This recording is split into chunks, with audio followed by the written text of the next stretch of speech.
Hey y'all, happy Tuesday. Happy spoken word Tuesday. I hope you guys days come along fine.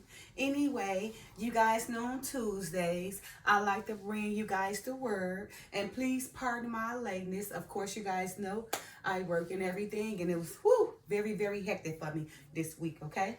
So anyway, earlier I read the short to you guys from Seal Portion, chapter 56, the final testament of Christ, or, our Messiah, or Yahushua, or, whatever you want your name to be, your salvation, your rock, well, yeah. So I read the short, and it says, chapter 56, verse 1, reads as follows. And it came to pass that the chief priests and the Pharisees gathered in a council and said, what do we now? For behold, this man doeth many miracles. If we let him thus alone, all men will believe on him, and will call him our King and our Christ, right? So, you guys should understand, right? The reason why the Messiah was killed, during his time in flesh, over in Jerusalem, right? The chief priest, Caiaphas or Cephas, whatever you guys want to call him, understood that because the Messiah was performing so many miracles in front of the people, it was causing the people to turn against the chief Pharisee and make Christ their king. Also, at that time, King Caesar was the king that everybody honored, okay? And Caiaphas from Jerusalem knew that King Caesar, the king, Augustus Caesar, who was the king of the Romans, right? They know that the Messiah presence and his miracles was threatening, right? Because if they wouldn't have killed the Messiah, then King Caesar of the Romans, right, would have taken the power away from Cephas, the king, the chief priest Cephas or Caiaphas, the Pharisees and the scribes, who was that time, was in control of the laws and giving the laws and punishing people and, removing them from the temple and everything, right? So they knew, they had to go ahead and kill the Messiah, because their power was being threatened because the Messiah was becoming Christ the King. All right. So today I'll be reading chapter 56 of Seal Portion, okay? And it's just going to talk about, it's a header. It reads as follows. The leaders of the church conspired to kill Jesus. Jesus prophesies of his own death. He is the light of the world. And the Last Supper, where Jesus washes the disciples' feet, is mentioned. Now, this is a very long chapter. So, of course, I won't be reading the full chapter. I have to break it down again. I got to break it down again like I did the last one, maybe 2 weeks or 3 weeks to finish this chapter 56, okay? But here we go. Nevertheless, I'm going to start with verse 1 of chapter 56 of the Seal Portion, the final testament of Jesus Christ. Verse 1, which was my short, reads as follows.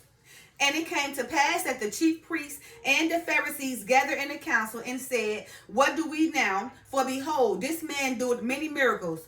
If we let him thus alone, all men will believe on him and will call him our King and our Christ. So you see right there, they had gathered a council and everything, got together to plot against the Christ because he was performing all these miracles in front of the people, which was causing Christ, to gain, himself as being the king, right? Of the people. And the council, the chief priests of Caiaphas, they wasn't having it. So they plotted against him, okay? Because they wanted to keep the power. And also their power would have been threatened by Caesar because of Christ. Caesar, Augustus Caesar, who was the king of the Romans, right? You guys must understand that Jerusalem, they didn't have a law where they could kill Jesus. So they had to go to the Romans. But the Romans had that power. The Gentiles, the same as today, had that power, right? To give the order to kill Christ. Jerusalem didn't have that power for execution. They had the chief priests and all that, more religious, but they didn't have the power to execute. So they had to go to the Romans. And the king of the Romans was Augustus Caesar, who all loved King Caesar. So they were like, there's no king above us but Caesar. So Christ was beneath them in their eyes. All right, verse 2. And if we allow the people to do this thing, it shall offend Caesar, as you guys see. And the Romans shall come and take away both our place in the church and our power in the nation. For the people shall believe that he is the Christ who should save us from the Romans, the Gentiles, okay? And the Romans believe that there is saved one king only, and that king is Augustus Caesar. So you see, the people believe that Christ was coming to save them for the Romans, which he was, come to save them, for the people that was ruling over them in unrighteousness, right? And Caesar and them, knew that, if they, felt that Jesus had power, they was going to take the power from Jerusalem, from the chief priests and all that, the Pharisees and the scribes, right? And the Romans had only believed in one king only, and that was King Augustus Caesar, okay? And of course the people, was under the impression that Christ was coming to save them for the Romans, which he was. And Caesar knew that, the Pharisees and scribes knew that too, because he was performing all these miracles, but they plotted against him like blasphemy, and saying he blasphemed everything because he called himself the Son of God, which he was, okay?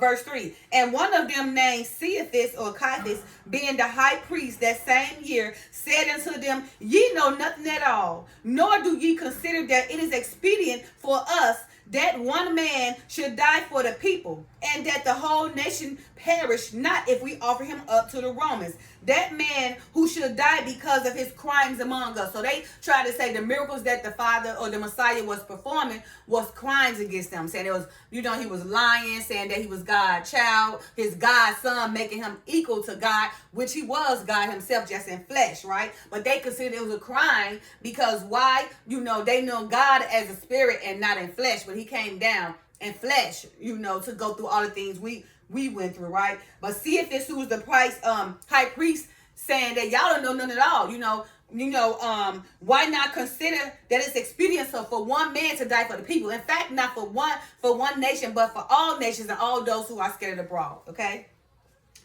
All right, verse 4, and this spake he not of himself, for as high priest that year, he prophesied, in the name of the Lord, that Jesus should die for that nation, and not for that nation only, but also for all those who he should gather together in one, even all the children of God that were scattered abroad. So, of course, the chief priest Caiaphas or Caiaphas, Cephas, whatever you want to call this kind of tongue tattering. He prophesied that Jesus would not only die for his nation, but for all the nations and the scattered people, so all of us can earn salvation through the shedding of the Messiah's blood. Okay? Verse 5, and when the high priest spoke prophecy unto the people in the name of the Lord, then the words were not of himself, but his words were considered the words that were given unto the people directly from God. Therefore, they were words of God. So he's trying to make like that God is sending him, giving him these words to do this. He prophesied, but he was saying that God told him to do this, right? So, again, he was trying to say that the word was given unto him, given to the people directly from God. Therefore, they were words of God. Okay, and Cephas knew not that he had spoken the truth concerning that which would come to pass regarding Jesus, but these things he spoke of him, who the Romans would kill for them according to their customs and the law of the land. See, Cephas wasn't even aware that he was actually prophesying, that this was really supposed to come to pass and everything, right? He didn't know that he had the truth concerning these things that would come past, in regards to Jesus, right? But the things he spoke of Jesus, right? Who the Romans would kill, who the Romans did kill, according to their customs and the laws of their land, okay? Verse 7, but Nicodemus, who secretly believed in the Lord, stood forth and asked of the other high priests, what crime shall we say that this man had done to the Romans, that he should be worthy of death? For they should not crucify one who had not broken their law. So Nicodemus, he secretly believed Christ, though, right? But he was a Pharisee, a scribe, under the temple, under Cephas, them too. But remember, the Messiah came and taught him, Nicodemus, to, make him unbelieve and make him understand, make him believe and make him understand, gave him knowledge, on what he should do, how he should prepare. So because of that talk, Nicodemus went secretly, he secretly believed in the Lord works and everything, okay? Now, and he asked him, what is it this man did? What is it Jesus did? What crime can they say he did, to the Romans that he should be worthy of death? For they should not crucify one who had not broken the law, because the law said if he ain't broken the law, why would he get crucified? But remember, chief priest Caiaphas, plotted against him, prophesied, and didn't even know that his prophecy was really the truth. Okay, verse 8. And now this kind of like caused the chief priest to mock Nicodemus, because now he was taking up for Christ, and he was a Pharisee of the temple of the chief priest. Okay, so verse 8. And Cephas mocked Nicodemus and said unto him, wouldst thou have him as a king as thy also? Okay, I'm sorry. Wouldst thou have him as thy king also? Behold, he has spoken against Caesar, and we should prove this to them, that they might take him and punish him according to their laws. Right? So now you see how the king priest Caiaphas mocked Nicodemus, because Nicodemus secretly believed in the Christ, because the Christ talked to Nicodemus. Okay, now so Cephas like, man, so what you trying to say? You will have the Messiah as your king too, Nicodemus, right? But he said, behold, the Messiah has spoken against Caesar, right? And they should prove that, prove this to Caesar and take him, according to their laws. So remember, Cephas, the only man that was honored was King Augustus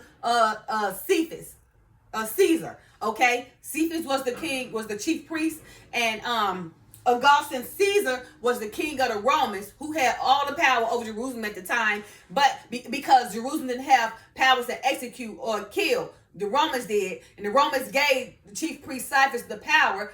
And if Messiah would have proven to be their king, which he was, and proving that the people was, making him the king, then that was threatening to Cephas in the power, and they knew the Romans would take their power. So again, they plotted on him. Okay, but we're talking about right now Nicodemus, how he was mocked by the chief priest Cephas, because Nicodemus did look at the Messiah as the king, but Cephas mocked Nicodemus like, oh, you will have him as a king too, so. Again, they plotted and said he spoke against Caesar, that way giving Caesar, the right way, the right thing to go ahead and kill the Messiah. Verse 9. And then from that day forth, they took counsel together to put him to death, right? Again. And then from that day forth, they took counsel together to put him to death. So after that, after the Messiah had performed all these miracles in front of the people, and the people started wanting the Messiah to be their Christ, their king, that angered the chief priests, Cephas, and the Pharisees and the scribes. So they plotted against him, said he was lying, said he was blaspheming, went to get the Romans, and lied about Christ to King Caesar, who everybody honored. Okay, so King Caesar, can kill the Messiah, because Jerusalem didn't have the power of execution or to kill people at the time. So after that, from that day forth, they took counsel together to put him to death. It was all a plot then. Verse 10. And Nicodemus met with the disciples of Jesus secretly, and told them all the things that the priests were wont to do to him. For the high priest had gone to the authority of the Romans and sought out a warrant from them, even one that had to be executed in the name of Caesar, which the soldiers would seek out to serve upon whomever against whom the warrant was issued. Right, so you see Nicodemus was really secretly believing in Christ, but that don't matter. You got to fully believe in him and don't deny his name. You understand? So he secretly believed in him, so he went to go tell, the disciples, and those the Messiah, he was walking with him, what the Romans, and what the Jerusalem, the chief priest them was going to do to him. Okay, verse 11. Jesus therefore walked no more openly among the Jews, but went thence unto a country near the wilderness, and to a city called Ephraim, and there hid himself in secret and continued with his disciples. The time. Now you see what I was watching, because this right here, if you guys go watch the Gospel of John, it's going to break this down too. And that's when he was walking with his 12 disciples in the wilderness, when he was walking with Peter and them and everything. And Peter kind of questioned the Father, because the Messiah, because the Messiah said that he had to go soon, and Peter was like, no, basically you don't. And then the Messiah was like, get away from me, devil, because he was trying to stop what God had planned for the Messiah during the time when the 12 disciples was in the wilderness with the Messiah. Okay. Verse 12. And the Passover of the Jews was nigh at hand, and many went out of the country up to Jerusalem before the Passover to purify themselves according to their traditions. They sought there for Jesus and spake among themselves as they stood in the temple. Some saying, what think ye, that he will not come to the feast? Now both the chief priests and the Pharisees had given a commandment that if any man knew where he was, he should shew it that they might kill him, okay, or that they might take him, right? So now when the Messiah, he was hidden away, he was in the wilderness, but when Passover came, he came at the Passover, basically probably in disguise at first, so they didn't really recognize him, but during the middle of that feast, the Passover, he was recognized. But they was around there asking people to let them know what Jesus' whereabouts at so they can take him. But a lot of people saying, oh no, they didn't see him and everything. Okay. So now verse 13.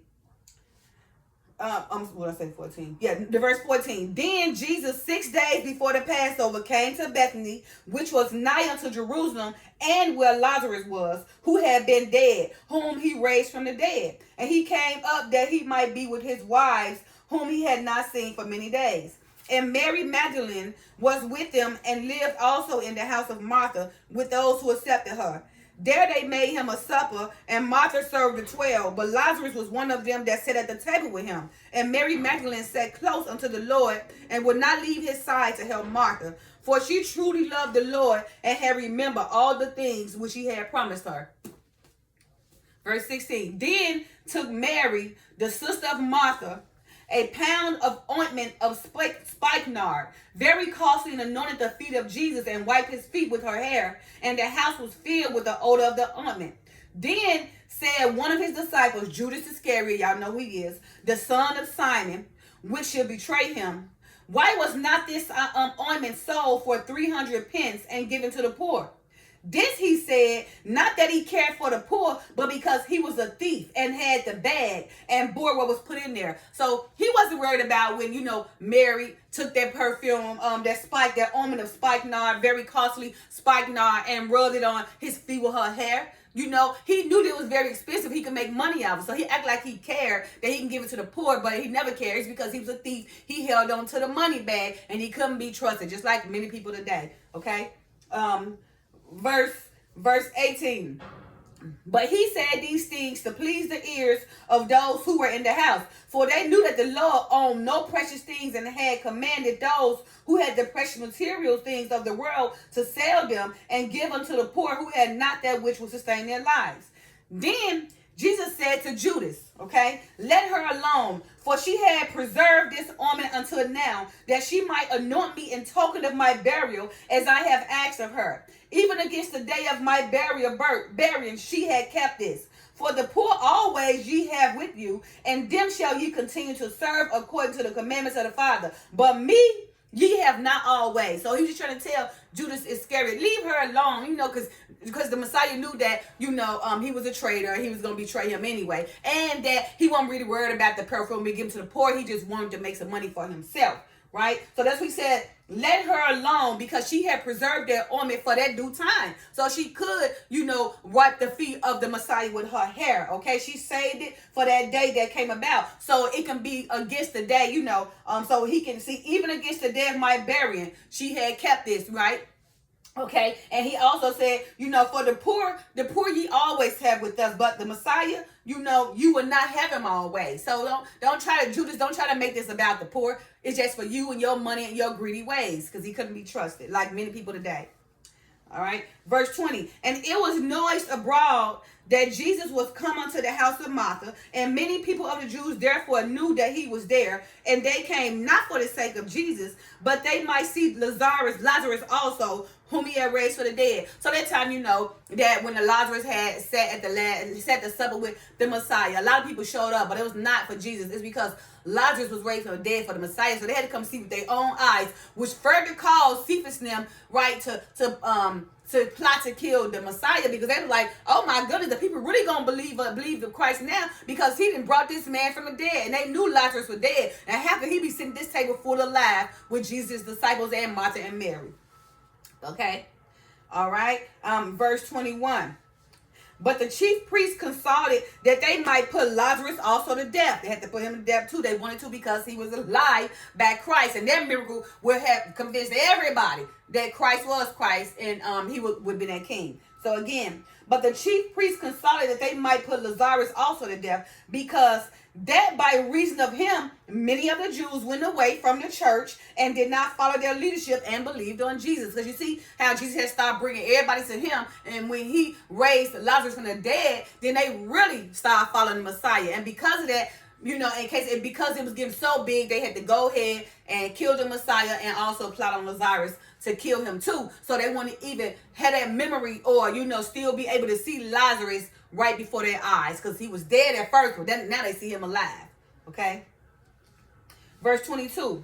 On the next day, many people came to the feast when they heard that Jesus was coming to Jerusalem. And they did not come up according to traditions and ordinance of the church of the Jews, for they had forsaken the church because of the words of Jesus, which he spoke concerning the church and its leaders. So on the next day, many people came, to the feast because they heard Jesus was coming to Jerusalem, right? They had, went away from Caiaphas and the priests and the scribes, right? Those leaders, they started turning away from them. They started following the traditions and the ordinance, right, of the church of the Jews, right? They had forsaken the church of the leaders, right, because of the words of Jesus, right, which he spoke concerning the church and the leaders' unrighteousness. Okay. Verse 23. And these many people took branches of palm trees and went forth to meet him and cried, Hosanna! Blessed is the King of Israel that cometh in the name of the Lord. And Jesus, when he had found a young ass, sat thereon, as it is written, Rejoice greatly, O daughter of Zion. Shout, O daughter of Jerusalem. Behold, thy king cometh unto thee. He is just and having salvation, lowly and riding upon an ass, and upon a coat the foal of an ass. Now these things which Jesus did understood not his disciples at first. For they knew not why he sought out an ass and rode it into Jerusalem, allowing the people to praise him and worship him and give unto him glory, as he forbidded them to do, being taught that all glory should be given to the Father and the Son. Okay?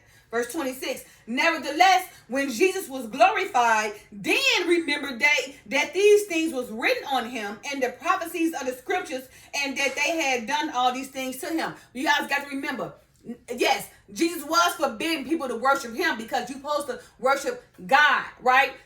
Although Jesus was God in the flesh, and flesh should not be worshiped. You should be worshiping God in spirit. Okay, so that's why he forbade it for people to worship him, because during that time, he was in flesh. So it was forbidden to worship man, because if they would worship Jesus Christ then as man, then they would have worshiped somebody else as man, right? So he forbade them to worship him, But during this time, all the people with Zion and Hosanna rejoiced greatly, right? The disciples didn't understand this. It was just a prophecy to come, okay? But again, we should never worship man. You worship God. So during the time Jesus was in flesh, he chose not to be worshipped, because he know that his Father's spirit was supposed to be worshipped. And that if they worship him as a man, they'll worship another man, which many do today. Okay. Again, verse 26. Nevertheless, when Jesus would... Oh, let me read that part. So, hold on. I want to read 25 again. Now these things which Jesus did understood not his disciples at the first, for they knew not why he sought out an ass and rode it unto Jerusalem, allowing the people to praise him and worship him and give unto him glory, as he had forbidden them to do so, right?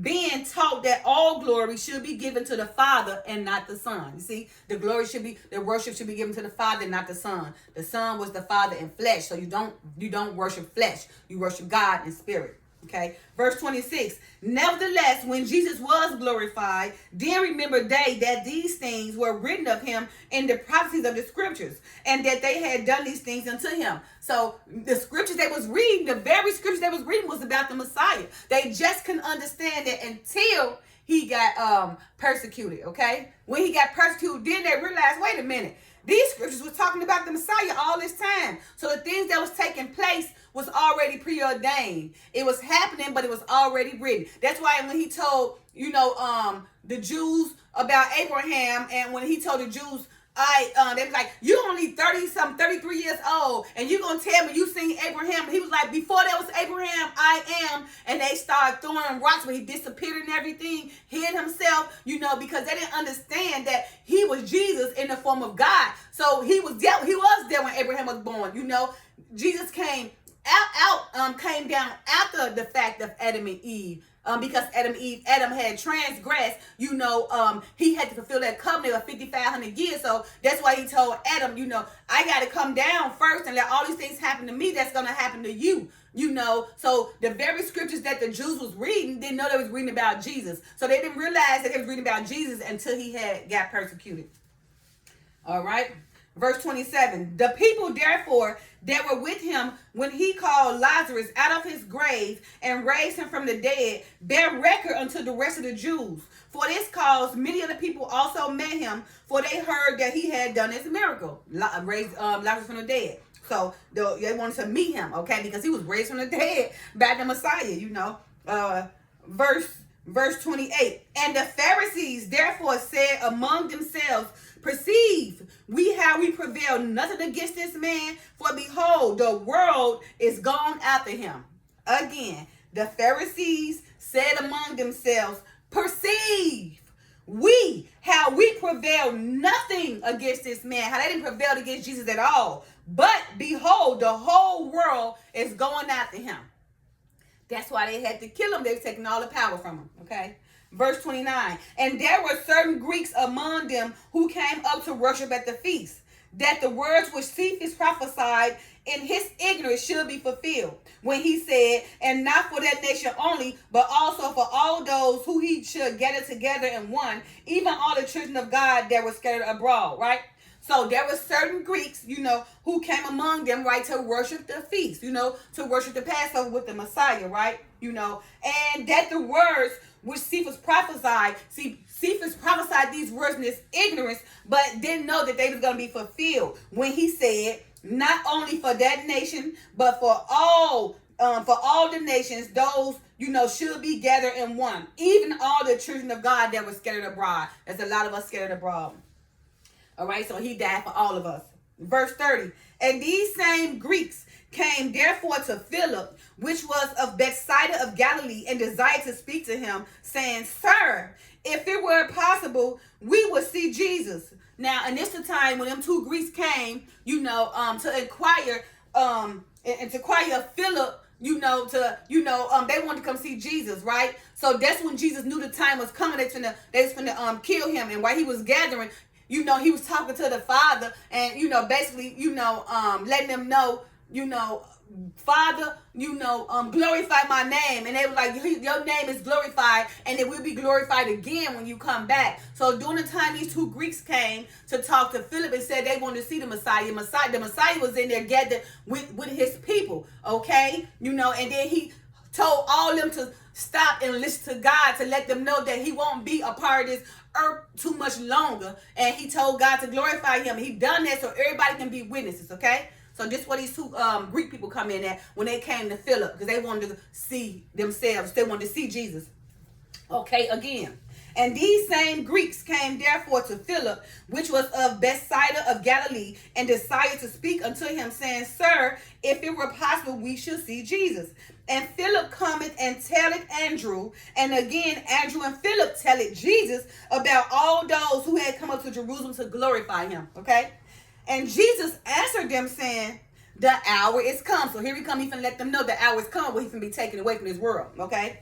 So, and Jesus answered them, saying, the hour is come that the Son of Man should be glorified. Verily, verily, I say unto you, except a corn of wheat fall into the ground and die, it abideth alone in the stalk in which it was formed. But if it felleth from the stalk and die, it bringeth forth much fruit. So basically, he was telling them he about to be gone away, right? But he's planting these seeds right now, right? Now, if you guys die among your worldly desires, die and be regenerated again, then it should produce fruit. But if you die not, then it would not produce fruit, okay? You would not be glorified, Verse 33. Oh, and not to say that you're supposed to be glorified, but when I mean glorified, I mean being glorified, a glorified seed unto the Father, okay? Verse 33, even so must I die that others might have life through me. So you see, Even so must I die that others might have life through me. And I die because of the things which I have taught unto this people, which things they could not accept from my mouth, even though they were given unto me of the Father. So even though all these people came from the Father, he was dying, because they wouldn't accept the things that Jesus spoke, okay? They couldn't accept them from his mouth, right? Because he taught the people, he was teaching the people so they would know and understand. But the Pharisees and the scribes, the chief priests, they couldn't accept this truth. So that's why they had them killed, because they knew that he was going to save all the people from them, and they didn't want that because they needed still control. Keep the poor, keep the slaves enslaved, so they can gain everything. All the prophets, why everybody stay poor and follow all late unrighteous laws, while they themselves don't follow the law themselves, okay? Verse 34, and I have hated my life because of the persecutions that I have endured. But in all these things, I have kept the commandments that were given of my Father in all things. Verily, verily, I say unto you, he that loveth his life shall lose it. And he that hated his life in this world shall keep it until life eternal. So he's saying people that love their life, they just do everything, love to be like this, love to be the man, love to be the girl, love to look this way, be glorified and everything. Those people are going to lose their life, in due time. They become less and less because they rather glorify themselves and have other people glorify them instead of glorify the Father, right? But if you hate this life, knowing that there's eternal life waiting on you and you living for the Father, then you be sure to inherit that eternal life. Verse 36, and if any man among you shall serve me, let him follow me and do those things which I have done, and teach the things that I have taught. And if ye do these things which ye have seen me do, then the world will want to kill you also, like it do with me. And so that's why a lot of us get martyred, right? Because they know when the people start believing and following you, they got to stop you because you saving these people, you saving them from the very people who want them to die, right? You stopping their profits. So therefore us, when we teaching you, a lot of us become martyred, right? Because they're teaching them the righteous way and teaching them to free themselves and come out of the bondage of slavery. Okay, and I'm not just saying slavery as a man being enslaved, but I'm talking about the bondage of slavery of your sins, okay, and being controlled by others. All right, Verse 37, but ye can also be saviors of men, if it so be that ye do as I have done, and go unto this people and teach unto them the things that I have taught you, even the things that the Father requires of all those who will live in his kingdom. So he told the disciples, go out there to the lost sheep of Israel and teach them. So he's saying that we all can save men, right? Be saviors of men if we go out there and do as the Messiah did, right? If we go out there and teach them the things that the Messiah taught us, right? Even the things that the Father required of us to inherit his kingdom, okay? Verse 38, for the Father has spoken and had said, where I am, there shall also my servant be. And if any man serve me, whom the Father has sent him, will my Father honor and give unto him what he hath given unto me. For we are all equal in the eyes of God. Even the Son like unto his Father. So the Son is equal to the Father, okay? And if we all do what we need to do and teach the people, and working as the servant of the Father in spirit and truth, then we all be equal with God. We all become one. He will give us the same treatment like the Messiah, if we really follow the Messiah, follow the God through his Son in spirit and truth, with a contrite spirit. So again, for the Father has spoken and said, where I am, there shall also my servant be. So where he is, we shall be, as long as we follow his ways. And if any man serve me, whom the Father has sent, him will my Father honor and give unto him what he had given to me. So if he served the Messiah, the Father will honor us and give us exactly what he gave the Messiah. For we are all equal in the eyes of God, even the Son like unto his Father. Okay. Verse 39, and now is my soul troubled, because I must give my life for the work of the Father. And what should I say? Father, save me from the hour, for I cannot hear it, for I cannot bear it. But for this cause came I unto this hour. Therefore I will praise the Father and say unto him, Father, glorify thy name in me. And this when he was in front of all them people, when the two Greeks came, and that's what he's saying. Should he say to the Father, because his soul was troubled, right? But should he say to the Father, save me from this hour because he cannot bear it? No, he should not say, he should not say that to the Father, save him from this hour because he can't bear it. But for this very reason, but for the very reason, he came unto this hour because he knew he was going to be persecuted and die for the people, right? For the sins and salvation of the people. So therefore, he praised the Father and said unto him, Father, glorify thy name in me. And that's why he came glorified, and it's like a thunderstorm. Everybody heard it, but they all witnesses. They all witnessed that, them Jews back in the early church, right? All right, verse 40. And after Jesus had raised his arms towards heaven and said these things, then come there a voice from heaven saying, I have both glorified it and will glorify it again. Just like I said earlier, so you got to understand. I'm going to do a little demonstration. You guys got to understand when the Greeks came, to Philip, and Philip went to Andrew, they desired to see Jesus, right? Jesus knew that was his very hour was coming where he was going to be persecuted, right? And he was not to deny that hour that he come bear it, but instead he glorified. So when Andrew came to the Messiah and told him the Greeks wanted to see him, he was like, okay, so all right, I'm not gonna ask the Father, that I can't bear this very hour, but for this hour right here, this is the hour, that I look forward to, because this is the very hour it's coming to. And that's when he put his name up to this air. He said, for I will praise. And he said, Father, glorify me. That's when he put his Father in front of the disciples, in front of the Greeks and everything. Father, glorify me. Okay? And therefore, and Jesus had raised his arms towards the heaven and said these things, Father, glorify me. And then came a voice from the great heaven.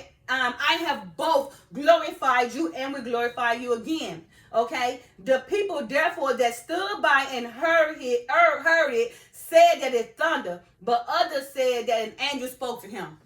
So again, the Greeks came to Philip. Philip went to Andrew. Andrew went to tell Jesus that the Greek was there, and they let him know that he was at his very hour, and that very hour that he's not going to deny and say he couldn't bear it, but this very hour he come to, so that the Father should glorify him. And that's when he said for all the people, Father, and raised his hands to heaven, Father, glorify me. And that was a big old, thunderstorm, and or people thought it was a thunderstorm, or some people thought it was an angel. And he said, Son, I have glorified you, and I will glorify you again. And all the people, of that time in Jerusalem heard it, seen it, and witnessed it. Some of them thought it was a thunderstorm, and some of them thought that angel spoke to him. Okay?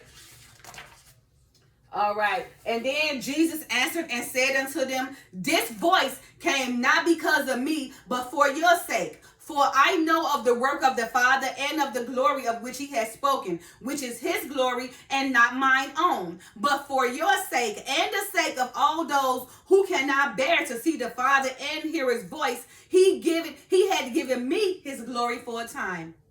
Behold, the time shall come that the Father alone shall be glorified, when the Son presented this kingdom back to the Father, said unto him, Father, thy work is done. Now is the judgment of this world because of the things that shall be done unto me. And in the day of my glory shall the prince of this world be cast out. And because of the wickedness of the world, I shall be lifted upon the cross. And if I be lifted upon from the earth, will draw all men unto me. Then he said, signifying that what his death he should be. Okay, so he was letting him know, when the Father was speaking to his Son, saying he's going to glorify them, right? After that, Jesus replied to them, and let them know that voice that they heard, what the voice came not because of the Messiah, but for their sake. Okay, so they can witness and understand that the Messiah was the true Christ. Okay, now, and for he knew the work of the Father and the glory of which he had spoken, which is his glory and not mine own. Right, so the glory was for the Father, but he was telling he was going to give the Messiah the glory, because remember, he's putting everything in the Messiah's hand, because he was a person that didn't sin. He beat that test through all his trials and tribulations and all his temptations, right? But he was saying, but for your sake and for the sake of all who cannot bear to see the Father or hear his voice, okay, He had to give me his glory for a time. So because of those who fear, like I remember the time when Moses, had to speak to the people because the people fear God's spirit. So the same thing when the people, who couldn't who could bear the see the Father and hear his voice, he had given me his glory for a time, for that short a time, so they can see and witness it, okay? But he's saying, behold, the time shall come that the Father alone shall be glorified when the Son presented this kingdom back to the Father and said unto him, Father, thy work is done. So that means the Messiah got executed or persecuted, had to go back. The work was done. Also, he granted the Messiah to be his right hand throne, but he gave all the glory to the Father, right? So everything he was doing before the glory of the Father, even to the day of death, he was doing it for our sake so we can witness, being that we was afraid, we couldn't hear and see the Father gave the Messiah the glory for a bit of time, right? So he said, which was now, it was the judgment. Now, it's the judgment of this world because of the things that should be done to him. Now, the judgment came. Now, they was all guilty. It would be judged because of the things that was done to the Messiah. Before, they probably was not judged, but, after the Messiah became persecuted, executed, then the judgment come to the world. Just like, when those who were sinning, they was not to be held accountable because, they didn't understand it. But when the Messiah came and told them about the sin, told them it was wrong, then they would be judged for it. So the same thing, the world will be judged because of what they was going to do to, kill the Messiah. So he said, now is the judgment of this world because of the things that shall be done unto me. And in the day of my glory shall the prince of this world be cast out. So in the day of his glory, when they executed him and went up to resurrect the prince, he should be cast out. But that was his glory, okay? And because of the wickedness of the world, I shall be lifted upon the cross. Because they were so wicked. Yeah, y'all see, when he was persecuted, he was on that cross or that stake, okay? And if I be lifted up from the earth, I will draw all men unto me. So when he was lifted and looking down on us, he knew that he would draw all men unto him, and they would now worship the Messiah and everything, from down to earth, looking upon at the Messiah while he looking down at them, knowing that all men will be drawn unto him. Okay. Then he said, signifying what death he should die. And when the people heard him speak these words, they answered him, saying, we have heard out of the law that Christ abideth forever. And how said thou, the Son of Man must be lifted up? Who is this Son of Man whom thou speakest? And they remembered not the words that Jesus had spoken to them, saying, the Son of Man I call myself, because I am a servant to all men. For he knew that the spirit which was within each man would testify of him according to that spirit that was in the man. Okay, so right now, you guys, I'm gonna go ahead and stop right here. I stopped. Well, I'm gonna say leave it at 45, and I begin at 46. And 45 was again. Now is the judgment of this world because of the things that shall be done unto me. And in the day of my glory shall the prince of this world be cast out. And because of the wickedness of the world, I shall be lifted upon the cross. And if I be lifted up from the earth, will draw all men unto me. Then he says, signifying what death it should be. Okay, and then I'll start with 46 next week. All right, you guys. So now I just told you guys why the Messiah was killed, right? And back home, how the Pharisees and the scribes was threatened because King coming to Christ. How they also wanted to kill Lazarus because a lot of them witnessed the Messiah raising him. How all of them witnessed when the Father glorified his Son. Okay, and even when the Greeks came, because he wanted them to witness, and when the Greeks came, that was his final hour to be on earth, and that because the world was so wicked and persecuted him, that the world now would be judged, right, and all men will be drawn to him when he was lifted upon that cross. All right, you guys, happy Tuesday. I'll see you guys next week, and I'll start with verse 46. Love y'all. Bye now.